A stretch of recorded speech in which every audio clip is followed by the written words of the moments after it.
Welcome to this video where we will talk about our topic. Our topic is classroom talk.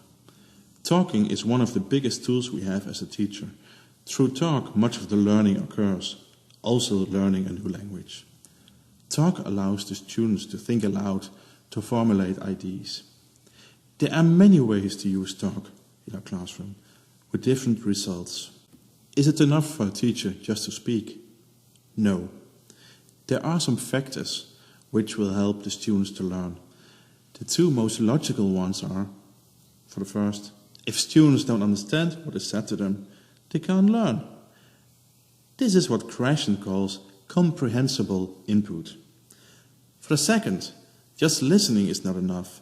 The students need to talk as well, something Meryl Swain calls comprehensible output.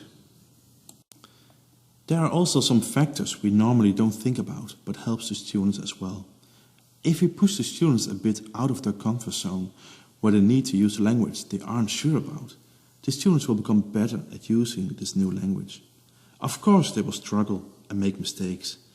Here's where the teacher helps them, guides them, and the most important part, gives the students positive feedback.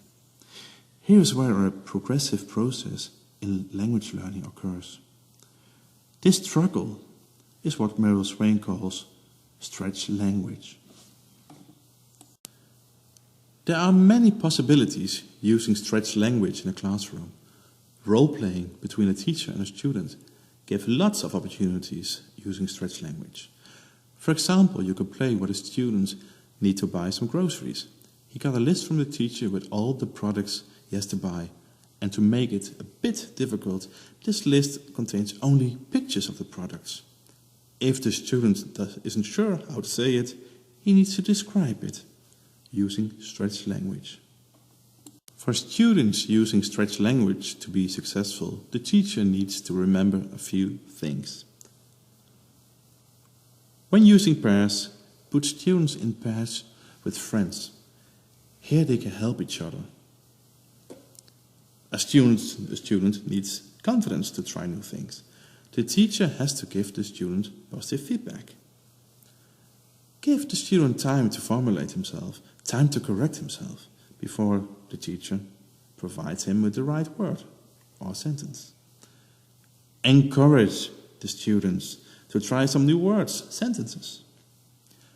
Don't allow the student to struggle too much. The student may give up and lose confidence. The learning environment should be supportive and positive. What role does the mother tongue play, and how can we integrate this as a resource in our language learning classroom? The use of the mother tongue can help students to understand English more thoroughly and can make a linguistic connection between their native language and English. The students can connect the new language to their own language, which makes it easier to understand it. There are some ways of using mother tongue in the classroom. Here are some examples. Allow the students to use their mother tongue while solving some problems. They can discuss what they have to do and how to answer, helping each other to formulate an answer in English. Encourage the students who can read and write in their native language to read and write in English. The students can compare native words with the English words.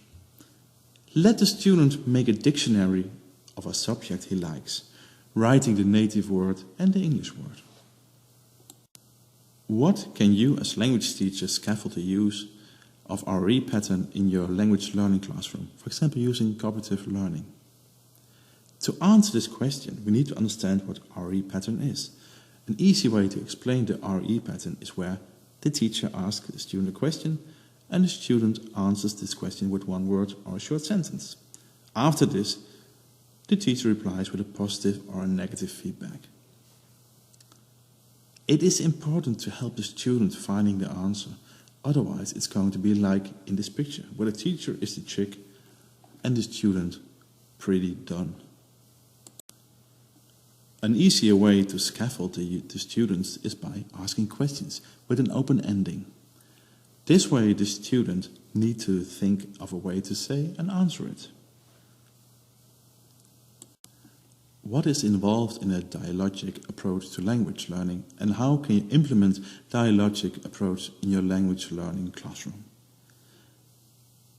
I quote, "The importance of talk in the learning has long been understood. More recently, largely influenced by the work of Vygotsky, the social and cultural basis for learning has been increasingly recognized. Through the dialogue with help from teacher and the other students, a student can be pushed using stretched language, trying a different new way to explain himself. The student is in his zone of proximal development, as Vygotsky calls it. Message abundance. Students prosper best in an environment of message abundance.